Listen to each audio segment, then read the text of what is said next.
good lane. Needs to put that last shot behind him.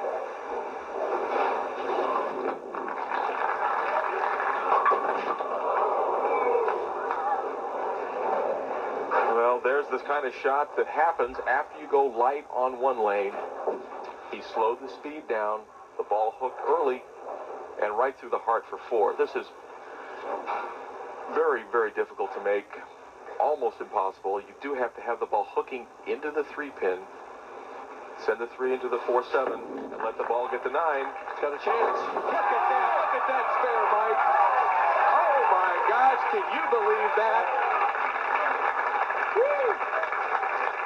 Tracy says if you're going to leave him, make him. Gosh, I'll tell you what. That excites me. Watch this ball. He throws the ball slow, lets the ball drift far to the right. Now as it comes back, the ball's got to get that back pin. Just a marvelous cover. I think he even surprised himself. Surprised him, Chris. Well, they got him pumped right back up. How about a little momentum? That's exactly what he kept there.